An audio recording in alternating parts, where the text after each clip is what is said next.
ಗೌಡು ಅವರ ಮಹಾಬ್ರಾಹ್ಮಣ 25ನೆಯ ತರಂಗ. ವಿಶ್ವಾಮಿತ್ರನು ಅಯೋಧ್ಯೆಯನ್ನು ಬಿಟ್ಟು ಜಮದಗ್ನಿಯೊಡನೆ ಹೊರಟು ಆತನ ಆಶ್ರಮಕ್ಕೆ ಹೋದನು. ಅಯೋಧ್ಯೆಯಿಂದ ಆಶ್ರಮದವರೆಗೂ ಎಲ್ಲರೂ ಮಹರ್ಷಿಗಳು ಬಂದರು, ಅಸಾಧ್ಯವನ್ನು ಸಾಧಿಸಿದವರು ಬಂದರು ಎಂದು ಸಂಭ್ರಮದಿಂದ ಸ್ವಾಗತವನ್ನು ನೀಡುವರು. ಎಲ್ಲರೂ ಶ್ರೋತ್ರಿಯರು, ಬ್ರಹ್ಮನಿಷ್ಠರು, ರಾಜ್ಯಾಭಿಷೇಕ ಪಡೆದ ಕ್ಷತ್ರಿಯರು ಮನೆಗೆ ಬಂದರೆ ಸಲ್ಲಿಸಬೇಕಾದ ಪೂಜೆ ಮಧುಪರ್ಕವನ್ನು ಕೊಡುವರು. ಗುರುಕುಲದಿಂದ ಭ್ರಷ್ಟನಾಗಿದ್ದವನನ್ನು ಕಾಪಾಡಿದವರು ಎಂದು ಬಹುವಾಗಿ ಗೌರವಿಸುವರು. ಆಶ್ರಮದಲ್ಲೂ ನೂರಾರು ಜನರು ವಿಶ್ವಾಮಿತ್ರನನ್ನು ಅನುಸರಿಸಿ ಬಂದರು. ಜಮದಗ್ನಿಯ ಆಶ್ರಮಕ್ಕೆ ಬರುವ ವೇಳೆಗೆ ಒಂದು ಪರಿಷೆಯಾಗಿ ಹೋಗಿದೆ. ಒಂದಲ್ಲ ಎರಡಲ್ಲ, ಸಾವಿರಾರು ಮಂದಿ. ಜಮದಗ್ನಿಯ ಆಶ್ರಮದಲ್ಲಿ ಎಲ್ಲರಿಗೂ ಊಟ ಉಪಚಾರಗಳಾಗಬೇಕು. ಮಹರ್ಷಿಯು ಚಿಂತಿಸಿದನು, ಇಷ್ಟು ಜನರಿಗೆ ಸಂಭಾರಗಳನ್ನು ಎಲ್ಲಿಂದ ಒದಗಿಸಬೇಕು? ಒಂದು ಗಳಿಗೆ ಯೋಚಿಸಿ ನೋಡಿ, ಇದಕ್ಕೆ ನಾನೇಕೆ ಯೋಚಿಸಲಿ?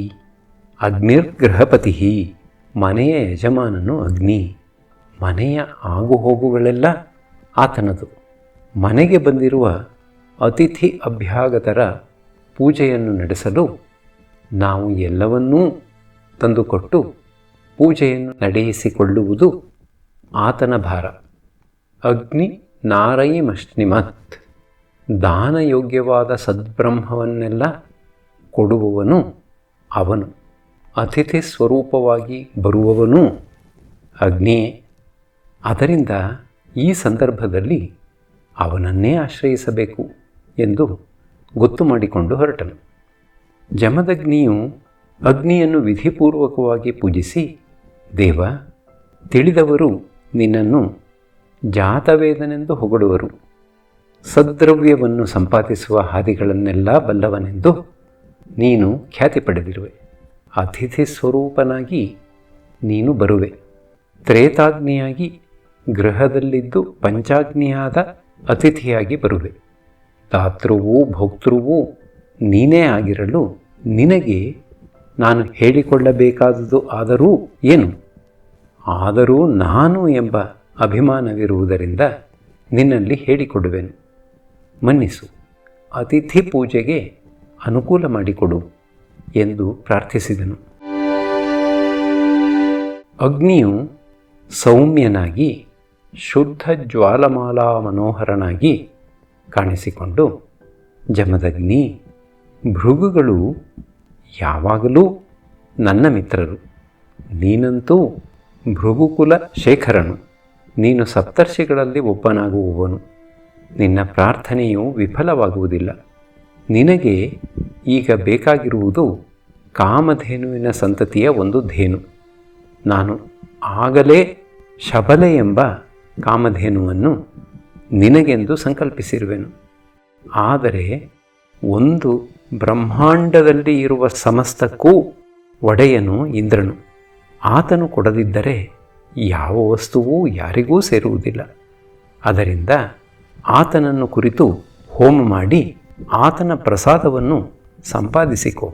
ನಿನಗೆ ಶಬನೆಯು ಸಿಕ್ಕುವಳು. ಇಂದಿನಿಂದ ನಿನ್ನ ಅತಿಥಿ ಪೂಜೆಯು ಸಾಂಗವಾಗಿ ನಿರ್ವಿಘ್ನವಾಗಿ ನೆರವೇರುವುದು ಎಂದನು. ಜಮದಗ್ನಿಯು ಕೈ ಮುಗಿದುಕೊಂಡು ಹೇಳಿದನು, ದೇವ, ನಿನಗೆ ತಿಳಿಯದುದು ಯಾವುದುಂಟು? ಹಿಂದೆ ಇಂದ್ರನನ್ನು ಕರೆದು ಆತನು ಬರದೇ ಇದ್ದುದರಿಂದಲೇ ಅಲ್ಲವೇ ಅಷ್ಟು ಅನರ್ಥವಾದುದು.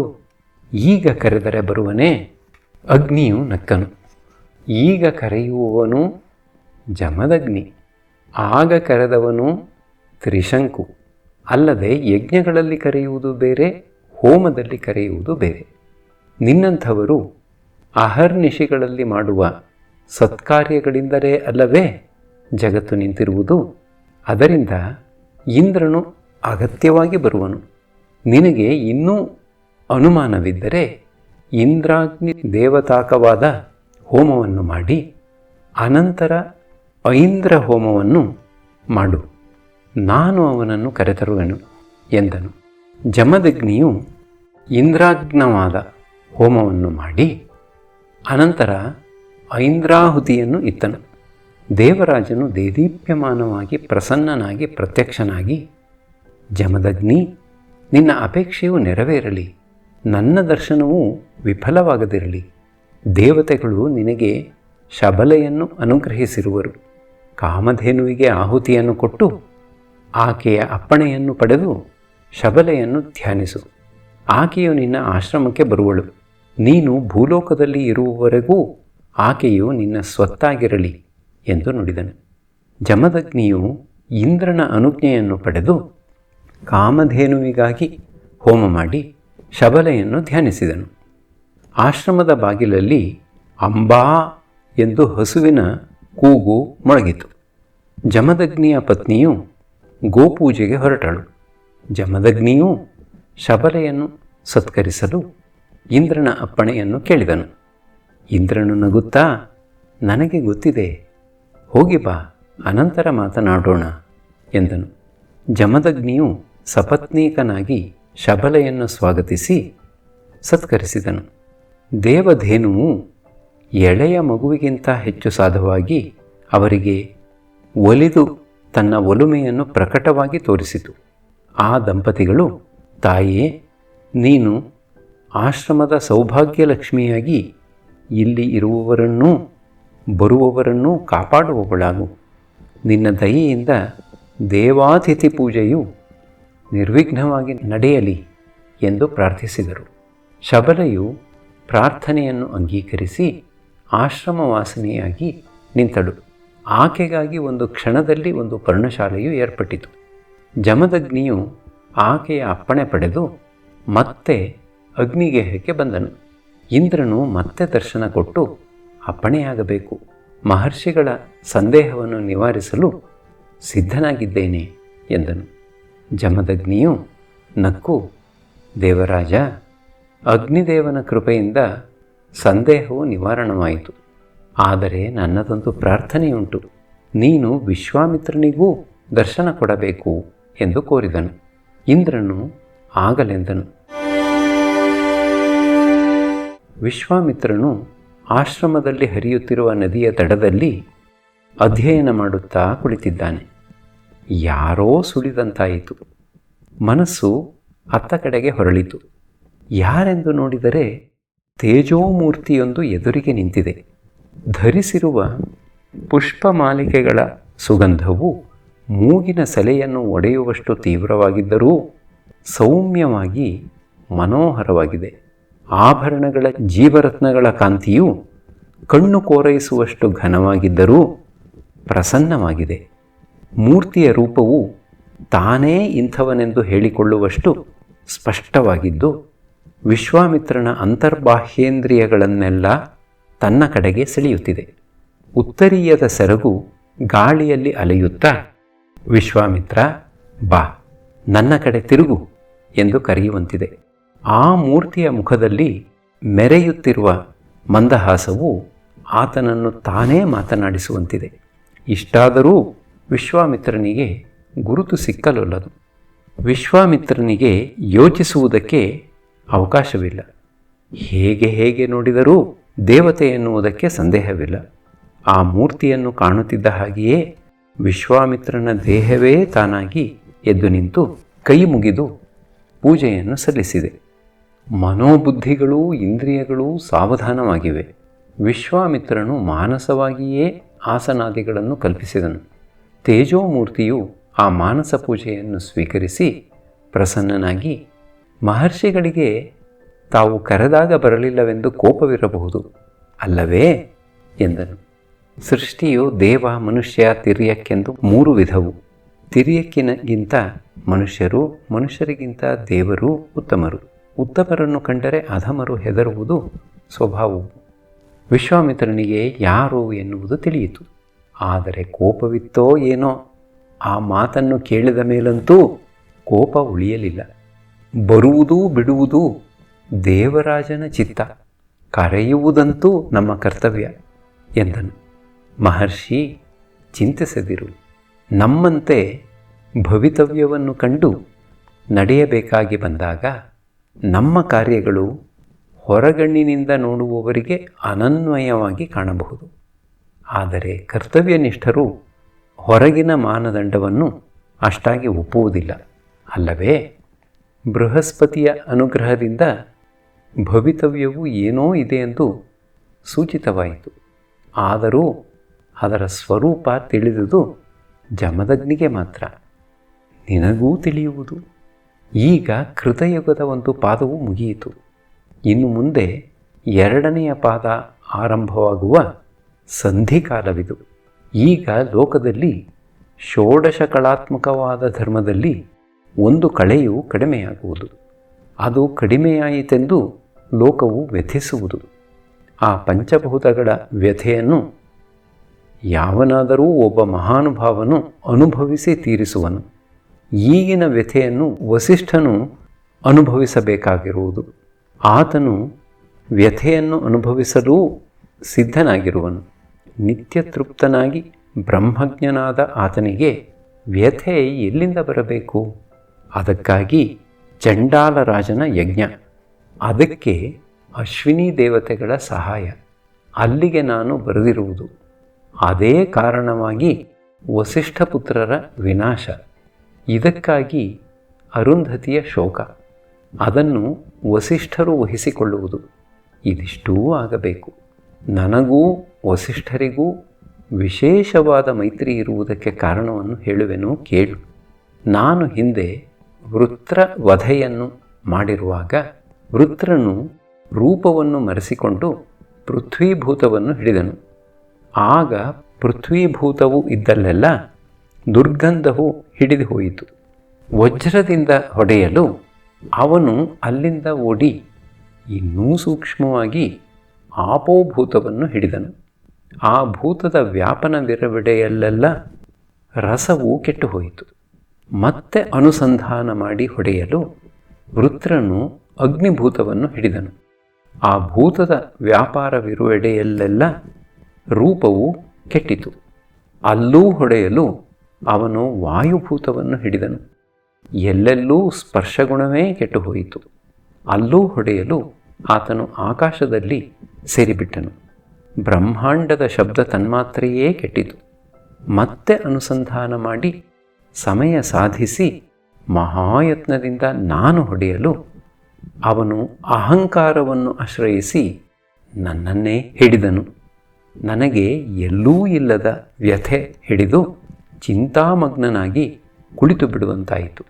ಆಗ ದೇವಗುರುವಾದ ಬೃಹಸ್ಪತಿಯು ಕಾರಣವೇನೆಂದು ಯೋಚಿಸಿ ತಿಳಿದು ಪರಿಹಾರವೇನೆಂದು ಚತುರ್ಮುಖನನ್ನು ಕೇಳಿದನು. ಆತನು ಇದಕ್ಕೆ ಪರಿಹಾರವನ್ನು ವಸಿಷ್ಠನೊಬ್ಬನು ಬಲ್ಲನು. ಅಹಂಕಾರಕ್ಕೆ ಹಿಡಿದ ಈ ವ್ಯಾಧಿಯನ್ನು ಅಹಂಕಾರವನ್ನು ಗೆದ್ದವನು ಒಬ್ಬನು ಮಾತ್ರ ಪರಿಹರಿಸಬಲ್ಲನು. ಅದರಿಂದ ದೇವತೆಗಳೆಲ್ಲರೂ ಹೋಗಿ ಆತನನ್ನು ಕೇಳಿಕೊಳ್ಳಿ ಎಂದನು. ಆಗ ದೇವತೆಗಳೆಲ್ಲ ದೇವಗುರುವನ್ನು ಮುಂದು ಮಾಡಿಕೊಂಡು ವಸಿಷ್ಠನ ಬಳಿ ಸಾರಿ ಕಾಮಧೇನುವನ್ನೇ ಕಾಣಿಕೆಯಾಗಿ ಕೊಟ್ಟು ನನ್ನ ವ್ಯಥೆಯನ್ನು ಪರಿಹರಿಸಬೇಕು ಎಂದು ಬೇಡಿಕೊಂಡರು. ವಸಿಷ್ಠನು ನಕ್ಕು ಇದೇನು ದೊಡ್ಡ ಕೆಲಸ ಎಂದು ರಥಂತರ ಸಾಮವನ್ನು ಹೇಳಿ ತನ್ನ ಕಲಶೋದಕವನ್ನು ನನ್ನ ಮೇಲೆ ತಳೆದನು. ನಾನು ಕೂಡಲೇ ನಿರಹಂಕಾರನಾಗಿ ಸಾಕ್ಷಿಯಾಗಿ ನಿಂತು ಅಹಂಕಾರದ ಆಶ್ರಯವನ್ನು ಪಡೆದಿದ್ದ ವೃತ್ರನನ್ನು ಸಂಹರಿಸಿದೆನು. ಆಗ ನಾನು ವಸಿಷ್ಠನನ್ನು ಕೃತಜ್ಞತೆಯಿಂದ ಏನು ಬೇಕಾದರೂ ವರವನ್ನು ಕೇಳು ಎಂದೆನು.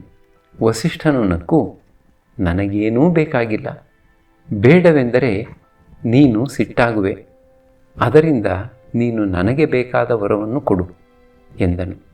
ಆಗ ನಾನು ಇನ್ನು ಮುಂದೆ ಯಾಗದಲ್ಲಿ ನೀನಾಗಲಿ ನಿನ್ನ ಗೋತ್ರದವರಾಗಲಿ ಕರೆದರೆ ಮಾತ್ರ ಬರುವೆನು ಎಂದು ವರವನ್ನು ಕೊಟ್ಟೆನು. ವಿಶ್ವಾಮಿತ್ರ ಏನು ಹೇಳಲಿ?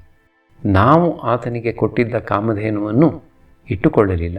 ಇದು ದೇವಲೋಕದಲ್ಲಿ ಇರಬೇಕಾದುದು, ಇಲ್ಲಿ ಇರಕೂಡದು, ನಿಯತಿಗೆ ಭಂಗ ಬರಕೂಡದು. ಅದರಿಂದ ಇದನ್ನು ಕರೆದುಕೊಂಡು ಹೋಗಿ ಎಂದು ಬಿಟ್ಟನು. ಆಗ ನಾವೆಲ್ಲ ಮತ್ತೆ ಬಲವಂತ ಮಾಡಿ ಆತನು ಬೇಡವೆನ್ನುತ್ತಿದ್ದರೂ ಹೋಮಧೇನುವಾಗಿರಲಿ ಎಂದು ನಂದಿನಿಯನ್ನು ಒಪ್ಪಿಸಿದೆವು. ಈಗ ನನ್ನ ವ್ಯಥೆಯನ್ನು ಬಲ್ಲೆಯ ವಿಶ್ವಾಮಿತ್ರ? ನನಗೆ ಹಿಡಿದಿದ್ದ ವೃತ್ರನನ್ನು ಕಳೆಯಲು ಸಹಾಯಕನಾದ ಮಹಾನುಭಾವನಿಗೆ ಇಂದು ಬಹುವಾದ ಪುತ್ರಶೋಕವು ಬಂದಿರುವುದು. ಅಂತಹ ಬ್ರಹ್ಮಜ್ಞಾನಿಯೆಂದು ಪುತ್ರಶೋಕದಿಂದ ಹತನಾಗಿ ಯಕ್ಕಶ್ಚಿತ್ ಪಾಮರನಂತೆ ಆತ್ಮಹತ್ಯವನ್ನು ಮಾಡಿಕೊಳ್ಳಲು ಯತ್ನಿಸುತ್ತಿರುವನು. ಆತನು ಪರ್ವತದಿಂದ ಉರುಳಿದನು, ಏನೂ ಆಗಲಿಲ್ಲ. ಭೂಮಿಯು ಹೂವಿನಂತೆ ಮೃದುವಾಗಿ ಆತನನ್ನು ತನ್ನ ಮಡಿಲಲ್ಲಿ ಹಿಡಿದುಕೊಂಡು ಕೆಳಗಿಳಿಸಿದಳು. ಹಗ್ಗದಿಂದ ತನ್ನನ್ನು ಕಟ್ಟಿಕೊಂಡು ನದಿಯಲ್ಲಿ ಬಿದ್ದನು. ಆಪೋದೇವಿಯರು ಆತನ ಹಗ್ಗಗಳನ್ನು ಬಿಚ್ಚಿ ದಡಕ್ಕೆ ತಂದು ಬಿಟ್ಟರು. ಈಗ ಆತನಿಗೆ ಅಹಂಕಾರ ಹಿಡಿದು ಮಮತೆ ಬಂದು ತನ್ನದೇನೋ ಹೋಯಿತೆಂಬ ಭ್ರಾಂತಿಯು ಬಂದು ಆ ಭ್ರಾಂತಿಯಲ್ಲಿ ಸಿಕ್ಕಿ ಶೋಕವನ್ನು ವಹಿಸಿಕೊಂಡಿರುವನು. ಅದು ಕಳೆಯುವವರೆಗೂ ಯಾರಿಗೂ ಸುಖವಿಲ್ಲ.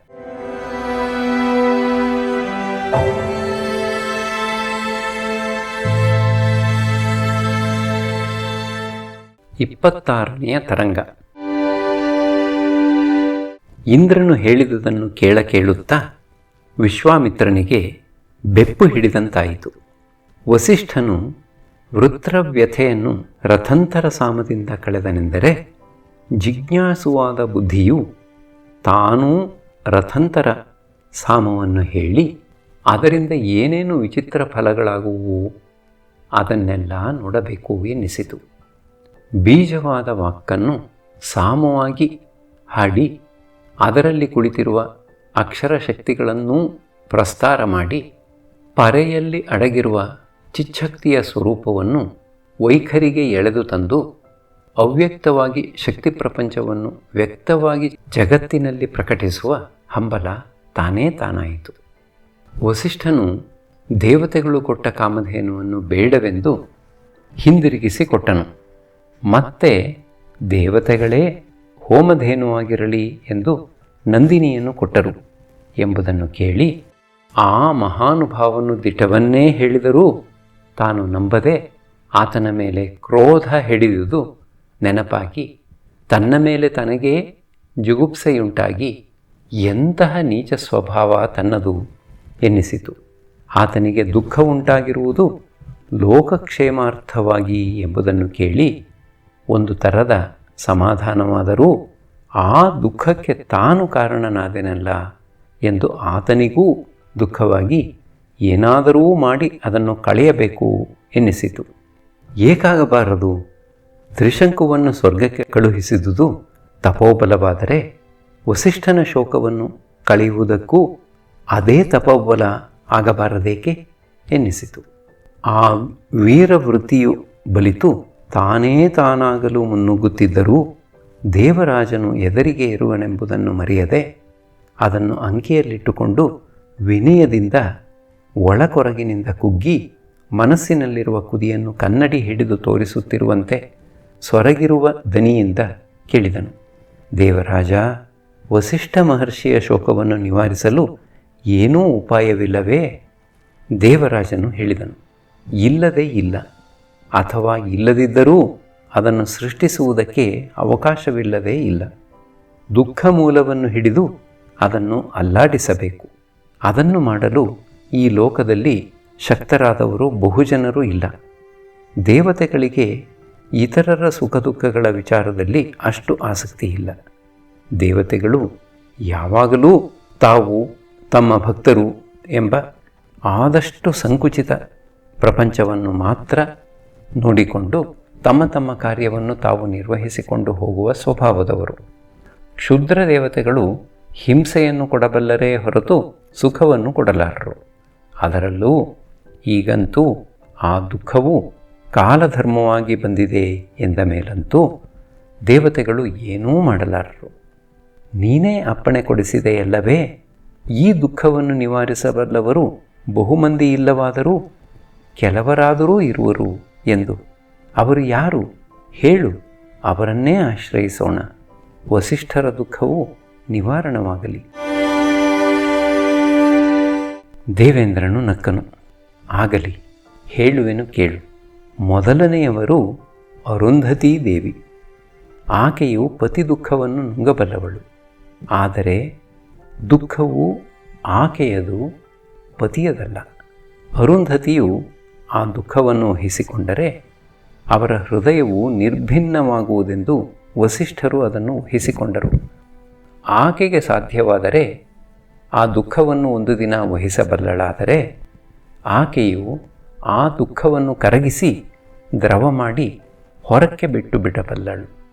ಆದರೆ ಆ ಪುತ್ರಶೋಕದ ದುಃಖವನ್ನು ಆ ಮಾತೃ ಹೃದಯವು ತಡೆಯಲಾರದು. ಎರಡನೆಯ ಮಹಾನುಭಾವನು ವಾಮದೇವ ಮಹರ್ಷಿಯು. ಆತನು ಉಪಾಸನಾ ಬಲದಿಂದ ರುದ್ರನನ್ನು ತನ್ನಲ್ಲಿ ಆವಾಹಿಸಿಕೊಂಡಿರುವ ಮಹಾಪುರುಷನು. ಆತನು ಬೇಕಾದರೆ ಈ ದುಃಖವನ್ನು ತಾನು ವಹಿಸಿಕೊಂಡು ತನ್ನಲ್ಲಿರುವ ರುದ್ರ ಪೌರುಷದಿಂದ ಅದನ್ನು ಭಿನ್ನ ಭಿನ್ನವಾಗಿ ಕತ್ತರಿಸಿ ಗಾಳಿಗೆ ತೂರಬಹುದು. ಮೂರನೆಯ ಮಹಾಪುರುಷನು ಅತ್ರಿಯು. ಆತನು ಆ ದುಃಖವನ್ನೆಲ್ಲ ಆಕರ್ಷಿಸಿ ಒಂದು ಘನವನ್ನಾಗಿ ಮಾಡಿ ಒಂದು ಕಡೆ ಇಟ್ಟು ಬಿಡಬಲ್ಲನು. ಆದರೆ ಆ ದುಃಖವು ಈ ಮೂರು ರೂಪದಲ್ಲಿ ಯಾವ ರೂಪದಲ್ಲಿದ್ದರೂ, ಕರಗಿ ನೀರಾಗಿ ಹರಿದರೂ, ಧೂಳಾಗಿ ಗಾಳಿಯಲ್ಲಿ ಹಾರಿದರೂ, ಘನವಾಗಿ ಪರ್ವತದಲ್ಲಿ ಕುಳಿತರೂ ಅದು ಇದ್ದೇ ಇರುವುದು. ಲೋಕಕ್ಕೆ ಅದರಿಂದ ಆಗಬೇಕಾದ ಉಪಕಾರವು ಆಗದೇ ಹೋಗುವುದು. ಆದ್ದರಿಂದ ಈ ದುಃಖವನ್ನು ವಸಿಷ್ಠರು ಅನುಭವಿಸಿ ತೀರಿಸಿಬಿಡಲಿ ಎಂದು ದೇವತೆಗಳು ಸುಮ್ಮನಿರುವರು. ಕೂಡದು ಮಹೇಂದ್ರ, ಅರುಂಧತಿ, ವಾಮದೇವ, ಅತ್ರಿಗಳಲ್ಲದೆ ಇನ್ನು ಯಾರೂ ತಪಸ್ವಿಗಳಿಲ್ಲವೇ? ಅವರೇಕೆ ಇದನ್ನು ವಹಿಸಿಕೊಳ್ಳಬಾರದು? ಕೌಶಿಕ, ಸೋಲನ್ನು ಒಪ್ಪಿಕೊಳ್ಳದ ಕ್ಷತ್ರಿಯನ ರೀತಿಯಲ್ಲಿ ಮಾತನಾಡುತ್ತಿರುವೆ. ಒಳ್ಳೆಯದು, ಕೇಳು. ಈಗ ಕೃತಯುಗದ ಪ್ರಥಮ ಪಾದದ ಅಂತ್ಯಕಾಲವಿದು. ದ್ವಿತೀಯ ಪಾದವು ಬರಲಿರುವುದು. ಈ ಬ್ರಹ್ಮಾಂಡವನ್ನು ರಚಿಸಿರುವ ಪಂಚಮಹಾಭೂತಗಳ ಶಕ್ತಿಯು ಈಗ ಇದುವರೆಗೆ ಪೂರ್ಣವಾಗಿ ಷೋಡಶಕಲಾಪೂರ್ಣವಾಗಿತ್ತು. ಈಗ ಇವುಗಳ ಶಕ್ತಿಯು ಒಂದು ಕಲೆಯಷ್ಟು ಕಡಿಮೆಯಾಗಬೇಕು. ಈ ಕಲೆಯು ಕಡಿಮೆಯಾಗದಂತೆ ಕಾಪಾಡುವವರು ಸಪ್ತರ್ಷಿಗಳು. ಅವರು ಈ ಕಲಾಕ್ಷಯಕ್ಕೆ ಒಪ್ಪಿರುವರು. ಭೂತಗಳು ಈ ಕಲಾಕ್ಷಯವಾಗುವುದಲ್ಲ ಎಂದು ಶೋಕಿಸುವು. ಆ ಶೋಕವನ್ನು ಪುತ್ರಶೋಕ ರೂಪವಾಗಿ ಅರುಂಧತಿಗೆ ಕೊಟ್ಟು ಅವರಿಂದ ವಸಿಷ್ಠರು ವಹಿಸಿಕೊಳ್ಳುವಂತೆ ದೇವತೆಗಳು ಏರ್ಪಡಿಸಿರುವರು. ಇದಕ್ಕಾಗಿ ಕಾಲಧರ್ಮವನ್ನು ಕಾಪಾಡುವ ಕಲಿಪುರುಷನು ವಸಿಷ್ಠರಿಂದ ಅಪ್ಪಣೆಯನ್ನು ಪಡೆದಿರುವನು. ಆ ಕಾಲವು ಇಷ್ಟೆಂದು ನಿಯತವಾಗಿರುವುದು. ಅದುವರೆಗೂ ಏನೂ ಮಾಡಲಾಗುವುದಿಲ್ಲ.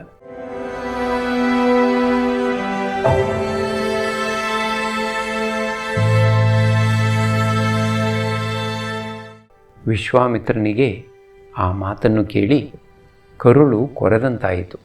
ಸಂಕಟವು ತಾನೇ ತಾನಾಯಿತು. ದೇವರಾಜ, ಈ ವಸಿಷ್ಠ ಶೋಕವು ಕೊನೆಗಾಣಬೇಕು. ಇನ್ನು ಯಾರೂ ಇಲ್ಲದಿದ್ದರೆ ನಾನಿರುವೆನು. ನಾನು ಈಗ ಮಾಡಿರುವ ತಪಸ್ಸು ಸಾಲದೆಂದರೆ ನಾನು ಮುಂದೆ ಮಾಡಲಿರುವ ತಪಸ್ಸನ್ನು ಹೊಣೆ ಮಾಡಿಕೊಂಡಾದರೂ ಈ ಶೋಕ ನಿವಾರಣೋಪಾಯವನ್ನು ತಿಳಿಸು. ಅಂತೂ ಈ ಶೋಕವನ್ನು ಕಡೆಗಾಣಿಸು ಎಂದು ಕೇಳಿಕೊಂಡನು. ದೇವರಾಜನು ಯೋಚನಾಪರನಾದನು. ಅವನು ಸುಮ್ಮನಿರುವುದನ್ನು ಕಂಡು ಕೌಶಿಕನಿಗೆ ದುಃಖವು ಇನ್ನೂ ಹೆಚ್ಚಿತು. ಕಣ್ಣೀರು ಕರೆಯಿತು. ಉಮ್ಮಳವು ಹೆಚ್ಚಾಗಿ ಉಸಿರು ಅಸ್ತವ್ಯಸ್ತವಾಯಿತು. ದೇಹವೆಲ್ಲ ಶೋಕಭಾರದಿಂದ ಕಂದಿ ಕಾಂತಿಹೀನವಾದಂತೆ ತೋರಿತು. ಮುಖದ ತೇಜಸ್ಸು ಕಂದಿತು. ಶಿವ, ಎಂಥವರಿಗೆ ಎಂಥ ವಿಪತ್ತು! ಅಬ್ಬಾ ಎಂದು ಮುನೀಂದ್ರನು ಶೋಕವಿಹ್ವಲನಾದನು. ದೇಹವು ನಿಲ್ಲಲಾರದೆ ಕುಳಿತು ಬಿಟ್ಟಿತು. ಕುಳಿತಿರಲೂ ಆರದೆ ಇನ್ನೇನು ಬಿದ್ದು ಹೋಗಬೇಕು. ಮಣ್ಣು ಎನ್ನುವುದನ್ನು ನೋಡದೆ ಹೊರಳಬೇಕು. ಆಗ ದೇವೇಂದ್ರನು ಇತ್ತ ತಿರುಗಿ, ಕೌಶಿಕ, ಏನಿದು? ಮರೆತೆಯಾ? ವಸಿಷ್ಠನು ನಿನ್ನ ಪೂರ್ವಶತ್ರು.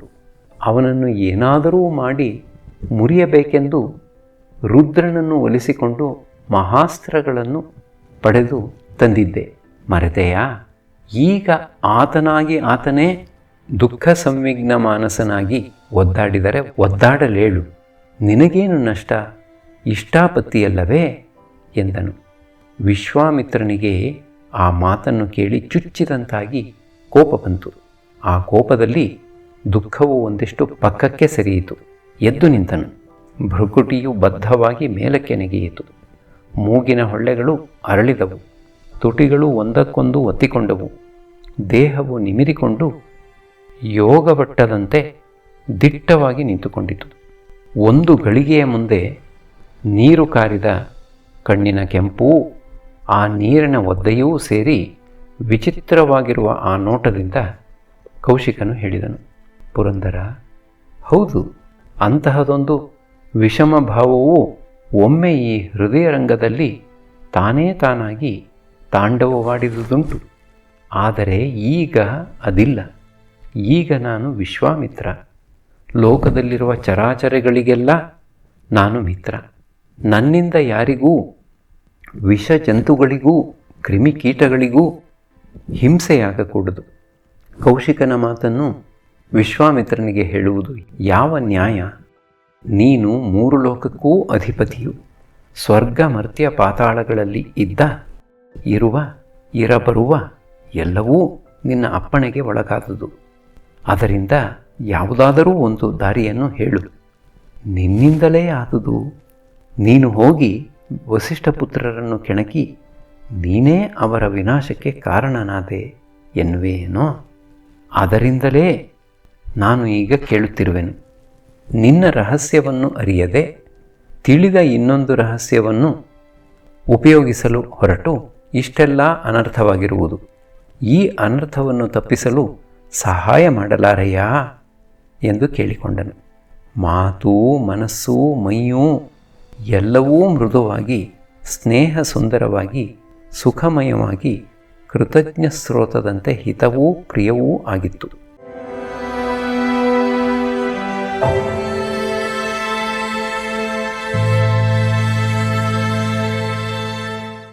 ಇಂದ್ರನು ಸಂತುಷ್ಟನಾಗಿ ನಕ್ಕು ಹೇಳಿದನು, ಹೌದು, ಕೌಶಿಕನು ವಿಶ್ವಾಮಿತ್ರನಾಗಿರುವೆನೆಂದೇ ನಾನೂ ಜಮದಗ್ನಿಯ ಮಾತಿಗೆ ಒಪ್ಪಿ ದರ್ಶನವನ್ನು ಕೊಟ್ಟುದು. ಇಲ್ಲದಿದ್ದರೆ ನನ್ನನ್ನೇ ಕಿತ್ತೆಸೆಯಲು ಸಿದ್ಧನಾಗಿದ್ದ ನಿನಗೆ ನಾನು ದರ್ಶನ ಕೊಡಲು ಸಿದ್ಧನಾಗುತ್ತಿದ್ದೇನೆ. ಆಗಲಿ, ನೀನು ಒಂದು ಕೆಲಸ ಮಾಡು. ಆತನೀಗ ಅರ್ಧ ದುಃಖವನ್ನು ಅನುಭವಿಸಿರುವನು. ದೇಹದಲ್ಲಿಯೂ ಇರುವ ಇಂದ್ರಿಯಗಳು ನನ್ನವು. ನಾನು ವಸಿಷ್ಠ ದೇಹದಲ್ಲಿರುವ ಇಂದ್ರಿಯಗಳ ಶಕ್ತಿಯನ್ನು ಆಕರ್ಷಿಸಿ ಅವುಗಳ ಬಲವನ್ನು ಕುಗ್ಗಿಸುವೆನು. ಅದರಿಂದ ಅವು ಈ ದುಃಖವನ್ನು ಸಹಿಸಲಾರದೆ ಮೂರ್ಛೆಯನ್ನು ಪಡೆಯುವು. ಈಗ ಕಳೆದಷ್ಟು ದಿವಸ ಆತನು ಮೂರ್ಛೆಯಲ್ಲಿ ಇರುವನು. ಈ ಶೋಕಕಾಲವೆಲ್ಲ ಕಳೆದ ಮೇಲೆ ಉಳಿಯುವ ದುಃಖವು ಎಷ್ಟು ಇರುವುದೋ ಅದನ್ನು ನೀನು ಅನುಭವಿಸು. ಸಿದ್ಧನಾಗುವೆಯಾ? ವಿಶ್ವಾಮಿತ್ರನು ಒಪ್ಪಿದನು. ಇಂದ್ರನ ದಯೆಯಿಂದ ವಿಶ್ವಾಮಿತ್ರನ ಕಣ್ಣು ಹೊರಳಿ ವಸಿಷ್ಠನನ್ನು ಕಂಡಿತು. ಹಿಂದೆ ಭಸ್ಮೋದ್ಧೂಳಿತ ಗಾತ್ರನಾಗಿ ಪರಶಿವನಂತೆ ಮೆರೆಯುತ್ತಾ ಬ್ರಹ್ಮಾನಂದ ಮೂರ್ತಿಯಾಗಿದ್ದ ಇಕ್ಷ್ವಾಕು ಕುಲಗುರುವು ಭಿಕಾರಿಯಾಗಿ ಭೈರಾಗಿಯಂತೆ ಮಲಿನ ವಸ್ತ್ರಗಳನ್ನುಟ್ಟು ಮೈಯೆಲ್ಲ ಕೊಳೆಕೊಳೆಯಾಗಿ ನೋಡುವುದಕ್ಕೆ ಜುಗುಪ್ಸೆಯಾಗುವಂತೆ ಯಾವುದೋ ಬೆಟ್ಟದ ಬುಡದಲ್ಲಿ ಒಂಟಿಯಾಗಿ ಬೆಳೆದು ಹರುಕು ಮುರುಕಾಗಿ ನಿಂತಿರುವ ಮರದ ಬುಡದಲ್ಲಿ ಕುಳಿತಿದ್ದಾರೆ. ಮೊದಲಿನ ವಸಿಷ್ಠರನ್ನು ಕಂಡವರು ಇವರನ್ನು ಗುರುತಿಸುವುದು ಕಷ್ಟ. ವಿಶ್ವಾಮಿತ್ರನು ಆ ದೃಶ್ಯವನ್ನು ಕಂಡು ಅಯ್ಯೋ ಎಂದು ಕಣ್ಣೀರು ಮಿಡಿದನು. ಇಂದ್ರನು ಹೇಳಿದನು, ಬಲ್ಲೆಯ ವಿಶ್ವಾಮಿತ್ರ, ಈತನಿಗೆ ನಾನೀಗ ಮೂರ್ಛೆಯೊದಗಿಸಿದರೆ ಈತನು ಅನುಭವಿಸಿದ ದುಃಖದ ತೀವ್ರತೆಯು ಕಡಿಮೆಯಾಗುವುದು. ಆದರೆ ಅನುಭವ ಕಾಲದಲ್ಲಿ ಈ ಶೋಕವು ಶೇಷವಾಗಿ ಉಳಿಯುವುದು. ಆ ಶೋಕಶೇಷವನ್ನು ನೀನು ಅನುಭವಿಸುವುದು ಎಂದರೇನು ಬಲ್ಲೆಯ? ನಿನಗಾಗಿ ನಿನ್ನ 50 ಮಕ್ಕಳನ್ನು ಬಲಿಗೊಡಬೇಕು. ಸಿದ್ಧನಾಗಿರುವೆಯಾ? ವಿಶ್ವಾಮಿತ್ರನು ಮೌನವಾಗಿ ತಲೆಯಲ್ಲಾಡಿಸಿ ಒಪ್ಪಿದನು. ವಸಿಷ್ಠನು ಕುಳಿತಿದ್ದೆಡೆಯೇ ಮೂರ್ಛೆಯಲ್ಲಿ ಒರಗಿದನು. ಅವರ ಸುತ್ತಲೂ ಒಂದು ಗವಿಯಾಗಿ ಅದರ ಬಾಹು ಮುಚ್ಚಿಹೋಯಿತು. ಇಂದ್ರನು ವಿಶ್ವಾಮಿತ್ರನ ಕೃತಜ್ಞತೆಯ ವಂದನೆಗಳನ್ನು ಸ್ವೀಕರಿಸಿ, ವಿಶ್ವಾಮಿತ್ರ, ನೀನು ನಿಜವಾಗಿಯೂ ವಿಶ್ವಾಮಿತ್ರನಾಗಲು ಯೋಗ್ಯನು. ತ್ರಿಶಂಕುವಿಗೆ ನಿನ್ನ ತಪಸ್ಸನ್ನು ಸೂರೆಗೊಟ್ಟೆ. ವೈರವನ್ನು ಸಾಧಿಸುವೆನೆಂದು ತೊಟ್ಟಿದ್ದ ಪಣವನ್ನು ಮರೆತು ವಸಿಷ್ಠರ ಶೋಕವನ್ನು ವಹಿಸಿಕೊಂಡೆ. ನಿನಗೆ ಮಂಗಳವಾಗಲಿ, ನಾನಿನ್ನು ಹೋಗಿ ಬರಲೇ ಎಂದನು. ವಿಶ್ವಾಮಿತ್ರನು, ನನ್ನ ಇಷ್ಟವು ಯಾವಾಗ ಸಿದ್ಧಿಸುವುದು ಹೇಳುವೆಯಾ ಎಂದು ಕೇಳಿದನು. ಇಂದ್ರನು ನಕ್ಕು, ರುದ್ರನು ಮನಸ್ಸು ಮಾಡಿದರೆ ಈಗಲೇ ಆಗಬಹುದು. ಆದರೂ ನಾವೆಲ್ಲ ಒಂದು ನಾಟಕವನ್ನು ಹೂಡಿದ್ದೇವೆ, ಅದೆಲ್ಲ ಮುಗಿಯಬೇಕು. ಅದುವರೆಗೆ ಏನು ಅವಸರ? ಇನ್ನು ನನ್ನನ್ನು ಬಿಟ್ಟುಕೊಡು. ಇಂದಿನಿಂದ ನಾವು ಮಿತ್ರರು. ನನ್ನ ಮಿತ್ರನಾದ ವಸಿಷ್ಠನ ದುಃಖವನ್ನು ನೀಗಿದೆ. ಇನ್ನು ನೀನೂ ನಿನ್ನವರೂ ಕರೆದಾಗಲೂ ತಪ್ಪದೆ ಯಜ್ಞಕ್ಕೆ ಬರುವೆನು. ವಿಶ್ವಾಮಿತ್ರ, ನೀನೂ ಏಕೆ ಸ್ವರ್ಗಕ್ಕೆ ಬರಬಾರದು? 2 ದಿನವಿದ್ದು ಬರುವೆಯಂತೆ ಬಾ ಎಂದನು. ವಿಶ್ವಾಮಿತ್ರನು ಇಂದ್ರನ ವಾಕ್ಯದಿಂದ ಅಥವಾ ವರದಿಂದ ಸಂತೃಪ್ತನಾಗಿ, ಮಹೇಂದ್ರ, ನೀನು ನನ್ನನ್ನು ಮಿತ್ರನೆಂದೆ, ಸ್ವರ್ಗಕ್ಕೂ ಕರೆದೆ. ಇನ್ನೇನಾಗಬೇಕು? ನಾವು ತಪಸ್ವಿಗಳು. ನಮಗೆ ಆ ಭೋಗಭೂಮಿಯಲ್ಲಿ ಆಗಬೇಕಾದುದೇನು? ಭೋಗದ ಒಡೆಯನ ಮೈತ್ರಿ ಇರಲು ಆ ಸೌಭಾಗ್ಯವೆಲ್ಲ ನಮ್ಮದೇ ಆದಂತಲ್ಲವೇ ಎಂದನು. ಇಂದ್ರನು ನಗುತ್ತಾ, ಮುನೀಂದ್ರ, ಸ್ವರ್ಗಕ್ಕೆ ಬಾ ಎಂದರೆ ಬರುವುದಿಲ್ಲ ಎಂದೆ. ಇರಲಿ, ಸ್ವರ್ಗವೇ ನಿನ್ನ ಬಳಿಗೆ ಬಂದರೆ ಆಗ ಏನು ಮಾಡುವೆಯೋ ನೋಡೋಣ ಎಂದು ಮೃದುವಾಗಿ ನಕ್ಕು ವಿಶ್ವಾಮಿತ್ರನು ಒಪ್ಪಿಸಿದ ಉತ್ತರ ಪೂಜೆಯನ್ನು ಸ್ವೀಕರಿಸಿ ಅಂತರ್ಹಿತನಾದನು.